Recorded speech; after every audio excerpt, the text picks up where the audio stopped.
Bien le bonjour mesdames et messieurs, j'espère que vous allez tous très bien, moi écoutez ça va plutôt nickel. Aujourd'hui, bienvenue sur la deuxième vidéo sur cette chaîne YouTube. On va parler tout simplement de ouverture et de fermeture de porte, voilà. C'est pas plus compliqué que ça. On perd pas plus de temps et on part direct sur le blueprint. On se retrouve dans l'éditeur de blueprint, donc on peut voir que j'ai importé le modèle de cette porte.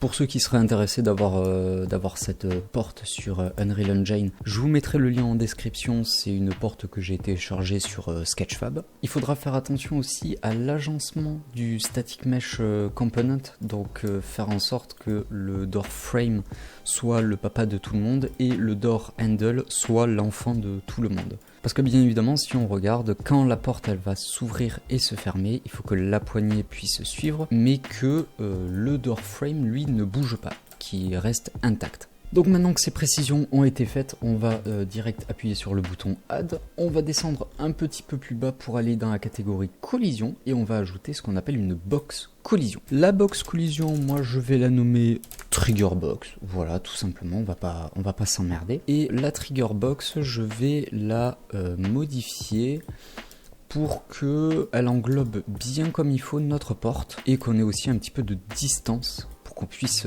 plus facilement y accéder. Moi là ça me semble correct, je vais juste la surélever un tout petit peu, voilà parfait. Je vais aussi décocher la case Hidden in-game, comme ceci dans la catégorie rendering, comme ça quand on lancera le jeu, on pourra voir cette box collision. Donc pour que vous puissiez comprendre plus facilement, ce sera beaucoup plus simple. Une fois ceci fait, on va se rendre dans l'Event Graph et on va de suite commencer par ajouter les nodes. Pour ajouter les nodes, on va toujours en sélectionnant notre Trigger Box, on va descendre tout en bas et on a la catégorie Event. Et dans la catégorie Event, on va commencer par le Component Begin Overlap. Donc quand on commence une overlap, qu'est-ce qu'on va faire? Et bien dans un premier temps, on va faire un petit cast to third person character. Donc on va caster notre personnage et je vais prendre sa return value, donc la return value de l'objet third person character, et je vais faire promote to variable. Donc vous voyez que ça m'a créé une variable, et cette variable je vais la nommer character ref. Je vais compiler, je vais sauvegarder, et ensuite je vais enable input. Pourquoi je vais enable input? Parce que tout simplement, dans la deuxième partie, c'est-à-dire ouvrir et fermer la porte, quand on va commencer à faire l'animation et tout, on va utiliser ce qu'on appelle une keyboard event. On va rajouter un event keyboard, et je vais commencer déjà à le mettre, c'est-à-dire la touche E. Et en fait, par défaut, si je enable pas l'input à l'intérieur de ce blueprint, cette touche ne sert strictement à rien. Elle ne fera absolument rien. Donc c'est pour ça qu'on enable input et vous voyez que target self, c'est-à-dire qu'on lui cible bien le blueprint. Vous voyez que target is actor, on se souvient de ma première vidéo, c'est un blueprint, oui, mais avant tout c'est un actor. Assez de blabla sur ce enable input, on va faire un get player controller comme ceci. Je vais compiler, je vais sauvegarder, notre première partie de porte est fait. Alors pour ceux, c'est vrai que je suis allé un petit peu vite sur cette présentation. Pour ceux qui ne savent pas comment j'ai fait ceci, en fait c'est très simple. Par exemple, je vais rajouter un branch et un axis indé. Je vais sélectionner tous les nodes en question et je vais appuyer sur la touche C. C comme comment. Oui, bravo, félicitations. Et donc là, on peut le nommer comme on veut et en fait on va pouvoir déplacer tous ces nodes en même temps. Et aussi, chose intéressante, j'ai ici coché Show Bubble When Zoomed. Et en fait Show Bubble When Zoomed, vous le voyez ici, là on n'arrive pas du tout à distinguer l'écriture. C'est pour ça qu'on a une petite bulle qui intervient et qui nous dit que voilà, ça c'est le set input. C'est là où j'ai mis tous mes inputs. Et ici par contre malheureusement je ne peux pas voir, à moins que je coche Show Bubble When Zoom. Vous voyez ce que ça fait quand je coche et décoche. Donc, quand j'appuie sur E, qu'est-ce qui doit se passer? Quand j'appuie sur E, on va utiliser un node qui s'appelle le flip-flop. Et comme son nom l'indique, c'est que dans un sens, ça va flip et dans un autre sens, ça va flop. Et donc, je le connecte à press. Et vous allez voir, je vais vous mettre un petit print string pour que vous puissiez comprendre plus facilement ce qu'est ce node. Je vais mettre hello et je vais mettre goodbye. Voilà, comme ceci. Goodbye, je le connecte à B et hello, je le connecte à A. je compile, je sauvegarde et je vais lancer de suite le jeu. Je me dirige vers ma porte et on va se concentrer sur le haut à gauche, juste en dessous de TPS. Et vous allez voir que quand j'appuie une première fois sur E, j'ai Hello qui apparaît. Et quand j'appuie une deuxième fois sur E, j'ai Goodbye. Tout simplement parce que ça alterne. Tout simplement quand on rentre dans le node flip-flop, dans un premier temps ça sort à A et dans un deuxième temps ça sort à B. C'est pour ça que là j'ai Goodbye, Hello. Ça fait que alterner le signal. Donc une fois qu'on a notre nœud flip-flop, il faut lui dire maintenant qu'est-ce qui doit bouger. Comment il doit bouger. Donc je vais aller chercher dans ma catégorie component, je vais aller chercher ma DOR. Ma DOR qui est un static mesh component. Je vais la drag and drop dans l'event graph et de ma DOR, je vais tirer un node et je vais mettre un set relative rotation comme ceci. Je vais vous montrer un petit truc, c'est que là, techniquement, on a déjà un mouvement de porte. Pourquoi? Parce que tout simplement, je vais mettre 90 degrés et je vais mettre 0. Parce que tout simplement, le set relative rotation, en fait, comme son nom l'indique, ça set une nouvelle rotation. Et donc là, hop, magnifique, on a notre porte qui s'ouvre et qui se ferme. Elle s'ouvre à 90 degrés et elle se ferme, techniquement, enfin, elle se remet à 0 degrés sur l'axe Z. 90 degrés sur l'axe Z. 0 sur axe Z, 90, 0. Et donc tout ça c'est possible encore une fois grâce au nœud flip-flop parce que, on rappelle, il fait qu'alterner entre A et B. Mais là, bon, le mouvement est très saccadé, il est absolument atroce et donc on va pas utiliser directement le set relative rotation, on va utiliser, je vais le mettre de côté, on va utiliser un autre node qui s'appelle le node timeline. Et là, le node timeline, il peut faire peur. Vous allez comprendre que finalement, il fait pas si peur que ça. Je nomme ma timeline open close parce que c'est ce qu'elle va faire. Elle va ouvrir et fermer notre porte. Et de cette timeline, je vais connecter le A à play parce qu'on va jouer une première fois la timeline. Et quand ça va être autour du B, on va reverse la timeline. C'est-à-dire on va revenir en arrière. Et donc pour pouvoir éditer cette timeline, je vais double-cliquer dessus. Et donc là, voilà, vous voyez que ça nous a ouvert une nouvelle fenêtre. Donc la fenêtre timeline, on peut voir qu'il y a son nom, open, close. Et on a en haut toute une panoplie d'outils qui vont nous servir à configurer notre timeline. On va commencer par le premier, c'est-à-dire track, add track. Et on va lui ajouter une float track. Et la float track, je vais l'appeler axis Z. Et pourquoi j'ai ajouté une track en float? Parce que tout simplement, quand je reviens sur mon event graph, vous voyez que ici maintenant j'ai axis Z qui est une valeur float. En fait, les tracks qu'on crée sont des pins de sortie. Je peux par exemple créer une event track que je vais mettre use door et vous voyez que maintenant j'ai une track qui est un pin d'exécution en sortie et qui se nomme use door. Et après je peux par exemple mettre un print string ou je peux faire une explosion, peu importe. Voilà,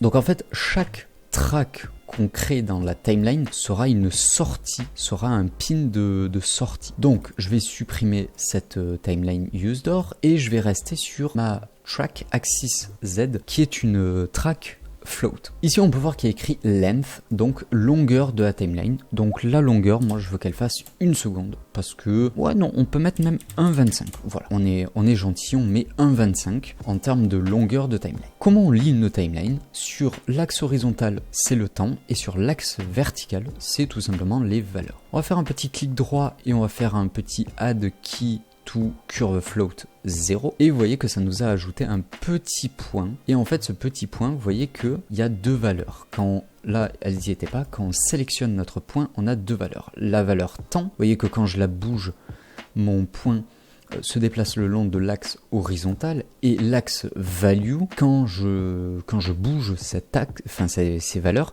mon point bouge sur l'axe vertical. Donc là je vais lui dire quand le temps est à 0, ta valeur est à 0.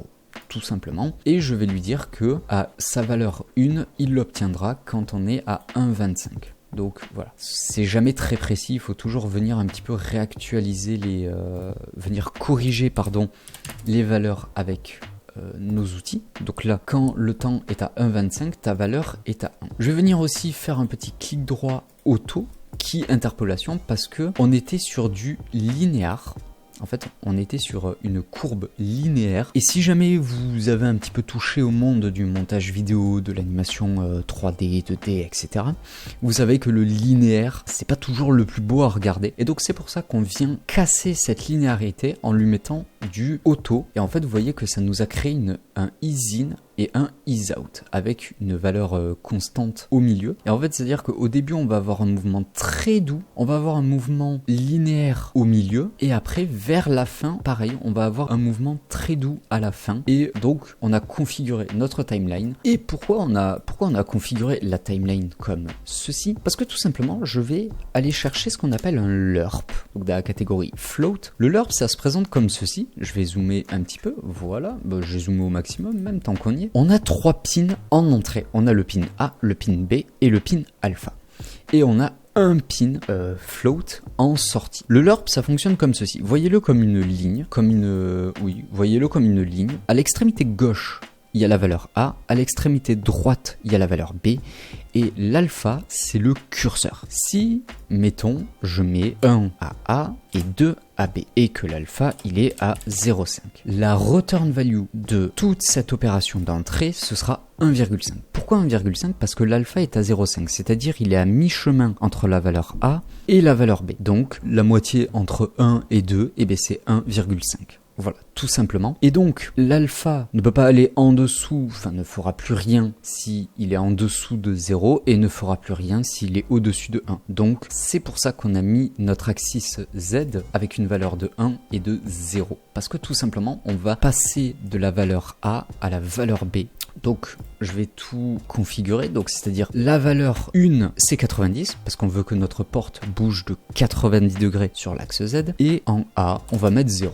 Tout simplement. Et je vais venir connecter axis Z sur alpha. Et ensuite, la return value, je vais la mettre sur rotation. Pourquoi je peux pas? En fait, c'est parce que tout simplement, ce pin, il n'est pas de la même couleur. Parfait. Mais c'est surtout que ce pin, c'est un rotator. Et en fait, on a 2 moyens de pouvoir interagir avec ce pin-là. Soit on drag and drop et on fait un make rotator. Et donc là, ça nous a créé un nouveau node où là, on a nos valeurs de yaw, de pitch et de roll, donc X, Y, Z qui sont séparés. Soit on s'emmerde pas trop la vie et on va venir faire un petit clic droit et on va faire un petit split truct pin pour casser le rotator et avoir des valeurs float. Merveilleux. Donc return value, on n'oublie pas, c'est sur l'axe Z sur laquelle on veut agir. XY, on n'y touche pas. Et dans update, je vais le connecter à cette relative rotation. Et voilà, en soi, on a terminé notre porte. Là où vous dites, mais c'est pas possible. Et si, c'est tout à fait possible. On se dirige vers la porte. Merveilleux. On a une porte qui s'ouvre et qui se ferme. Voilà, avec un mouvement plutôt fluide, j'ai envie de dire. Mais là, vous voyez que...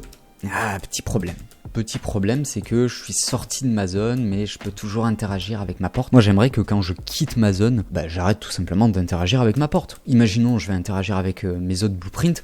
J'ai pas forcément envie qu'il y ait une porte qui s'ouvre ailleurs dans mon niveau. Et donc, c'est normal en fait, parce que Unreal ne comprend pas tout seul que on a fini d'interagir avec la porte. Il faut lui dire. Et comment on peut lui faire comprendre? On va sélectionner notre trigger box et on va descendre tout en bas. Dans la case Event, on avait le On Component Begin Overlap. Et bien maintenant, on va choisir le On Component End Overlap. C'est-à-dire que quand on finit une overlap, qu'est-ce qu'on fait? Je vous donne en 1000, on va faire un petit disable input. Je vais faire un petit get player controller. C'est pas plus compliqué que ça. C'est-à-dire que là, je rentre dans ma zone, je peux interagir avec ma porte, merveilleux. Je sors de ma zone, je ne peux plus interagir avec ma porte. J'ai disable l'input présent à l'intérieur du blueprint de ma porte, ce qui fait que je ne peux plus interagir avec cette dernière. Donc voilà, mesdames et messieurs, ce tuto touche à sa fin. Si jamais vous avez envie de mettre un système de sécurité pour éviter ce que je suis en train de faire derrière, c'est-à-dire le spam entre l'ouverture et la fermeture de la porte, je vous mets dans la description le lien vers une vidéo non répertoriée qui vous explique comment on peut rajouter ce système pour éviter de spammer l'ouverture et la fermeture de la porte. Si jamais ce tutoriel vous a plu et vous a aidé, n'hésitez pas, le petit pouce bleu, le petit commentaire, et on n'hésite pas non plus à s'abonner à cette chaîne YouTube. Et puis écoutez, moi je vous dis à très bientôt pour une prochaine vidéo. Ciao tout le monde.